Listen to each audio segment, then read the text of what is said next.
வாங்க ஃப்ரெண்ட்ஸ், இன்றைக்கி நம்ம ஹாப்பி மீல் சேனலில் ஒரு சூப்பரான ஹெல்த்தியான சிறுதானிய பொங்கல் எப்படி பண்ணுறதா பார்க்க போகிறோம். அதுக்கு நான் சிறுதானியத்தில் ஒன்றான சாம அரிசியை தான் எடுத்திருக்கேன். சாம ஆக்சுவலாக எல்லா தானியத்தை விட அதோட சைஸ் ரொம்ப சின்னதாக இருக்கும்.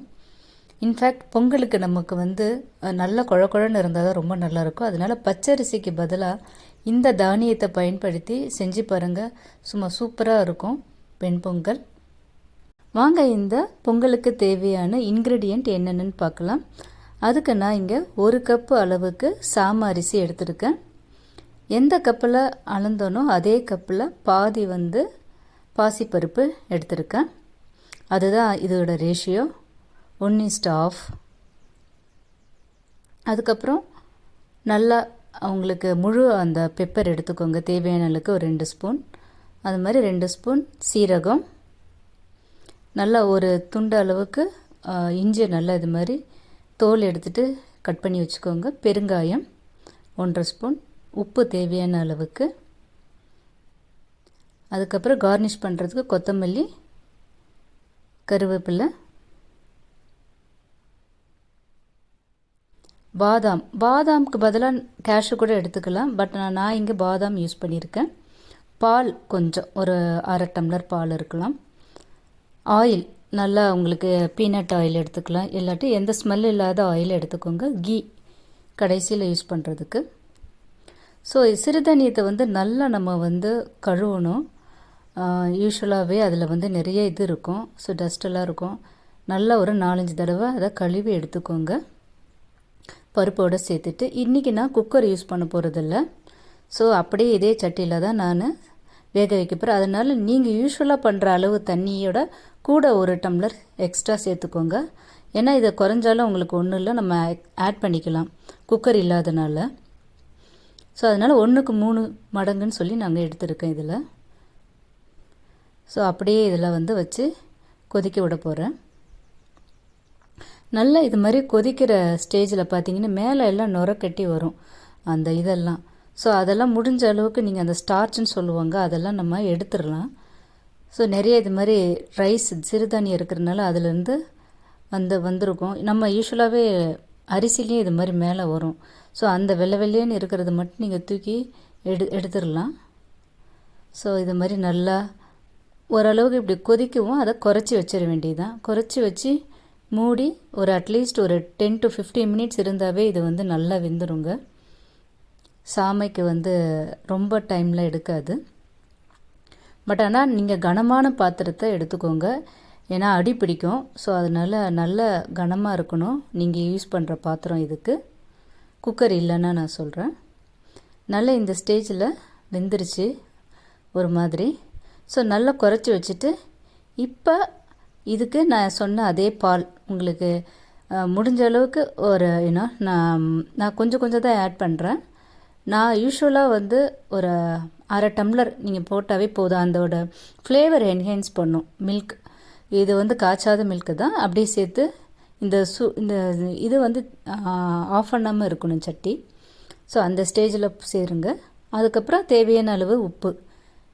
நீங்கள் இதை முன்னாடி கூட சேர்த்துக்கலாம், கொதிக்க வைக்கிறப்பயே நீங்கள் ரைஸ் போடுறப்பையும் சேர்த்துக்கலாம், இந்த ஸ்டேஜ்லேயும் உப்பு சேர்த்துக்கலாம்.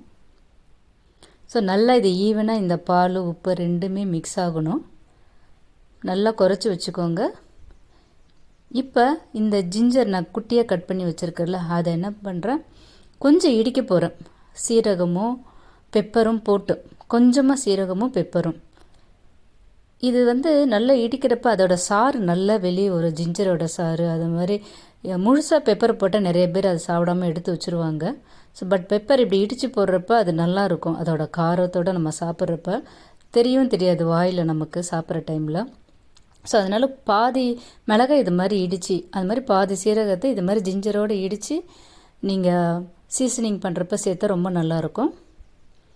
ஸோ இப்போ தேவையான அளவு ஆயில் எடுத்துக்கோங்க. எதுவும் ஸ்மெல் இல்லாத சன்ஃப்ளவர் ஆயிலோ ஆர் பீனட் ஆயில் எது வேணால் எடுத்துக்கலாம். நல்லெண்ணெய் மட்டும் தவிர்த்தா நல்லாயிருக்கும் இந்த வெண்பொங்கலுக்கு. நல்லா இதுக்கு முழு பெப்பர் சீரகத்தையும் சேர்த்துட்டு பெருங்காயமும் அது மாதிரி 1 ஸ்பூன் நல்லா சேர்த்துருங்க. இதில் நல்லா தாளிக்கிறப்ப சேர்க்குறப்ப நல்ல வாசமாக இருக்கும். கருவேப்பிலையும் சேர்த்துடலாம். ஸோ எல்லாம் கொஞ்சம் மீடியம் ஃப்ளேம்லேயே வச்சு இதை தாளிக்கணும். இப்போ நம்ம தட்டி வச்சுருக்கிற அந்த ஜிஞ்சர், சீரகம், பெப்பரையும் சேர்த்து இதில் இந்த ஸ்டேஜில் சேர்த்து வதக்கணும். ஸோ இது வதக்கிறப்ப நல்லா அதோடய ஃப்ளேவர் நல்லா வெளியே வரும். இப்போ அந்த பாதாம் நான் எடுத்துகிட்டு வந்ததை நல்லா க்ரஷ் பண்ணி போட்டிருக்கேன். ஊற வச்சு நீங்கள் தோல் உரிச்சிங்கன்னா க்ரஷ் பண்ணணும்னு தேவையில்லை, அப்படியே போடலாம். ஸோ இது க்ரஷ் பண்ணி போடுறப்ப நல்லாயிருக்கும் நமக்கு சாப்பிட்றப்ப க்ரன்ச்சியாக. இதுக்கு பதிலாக நீங்கள் கேஷ்யூ கூட சேர்க்கலாம். யூஸ்வலாக கேஷ்யூ தான் நிறைய பேர் சேர்ப்பாங்க. பட் நாங்கள் இன்றைக்கி இதில் வந்து பாதாம் சேர்த்துருக்கோம். யூஸ்வலாகவே பாதாம் சேர்ப்போம், ரொம்ப நல்லாயிருக்கும் அதோட டேஸ்ட் பொங்கலுக்கு இன்னும் எஸ்பெஷலி நான் சொல்கிறது. ஸோ நல்லா இது மாதிரி ஆஃப் பண்ணிக்கணும். நல்லா பால் இதையும் மிக்ஸ் பண்ண பிறகு ஆஃப் பண்ணி வச்சுட்டு இப்போ வந்து நம்ம தாளித்த எல்லாத்தையும் சேர்க்கணும்.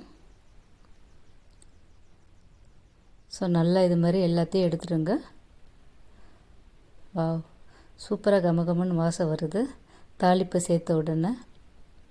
ஸோ நல்லா இந்த தாளிப்பை வந்து எல்லா பக்கமும் ஈவனாக படுற மாதிரி நல்லா கிளறி விட்டுக்கோங்க. ஸோ இனிமேல் தான் நம்ம நெய், கடைசி ஸ்டேஜில் தான் நம்ம வந்து நெய் விட்டணும். அப்போ தான் சூப்பராக இருக்கும் வாசனை. இப்போ கார்னிஷ் பண்ணுறதுக்கு கொத்தமல்லி சேர்த்துக்கலாம் கொஞ்சம். இதுவும் ஆப்ஷனல் தான், நிறைய பேர் கொத்தமல்லி சேர்க்க மாட்டாங்க வெண்பொங்கலுக்கு. பட் இது நல்லாயிருக்கும் கொத்தமல்லி நீங்கள் கடைசியில் சேர்த்திங்கன்னா.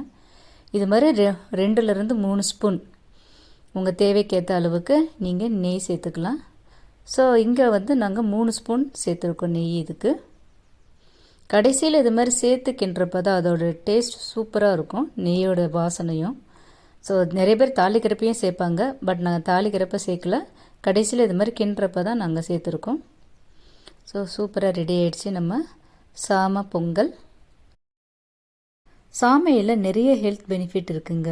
அதில் அயன், கால்சியம், ஃபைபர் இதெல்லாம் அதிக அளவு இருக்குங்க. எஸ்பெஷலி இந்த ஃபைபர் வந்து நம்ம நார்மல் ரைஸை கம்பேர் பண்ணுறப்ப 7 மடங்கு அதிகமாக இருக்குங்க இதெல்லாம். ஸோ இதனால் கான்ஸ்டிபேஷன் இஷ்யூ வராமல் இருக்கும். அது மட்டும் இல்லை, வெயிட் லாஸுக்கும் இதை நல்லா யூஸ் பண்ணலாம் இந்த ரைஸை. ஸோ அதனால் வாரத்தில் 1 அல்லது 2 நாளாவது நம்ம உணவில் இதை சேர்க்கலாம். நீங்களும் கண்டிப்பாக இதை ட்ரை பண்ணி பாருங்கள். எப்படி இருந்துச்சுன்னு கமெண்ட் பண்ணுங்கள். இந்த வீடியோ பிடிச்சிருந்தா லைக் பண்ணுங்கள், ஷேர் பண்ணுங்கள். மீண்டும் அடுத்த வீடியோவில் சந்திக்கலாம். தேங்க்யூ.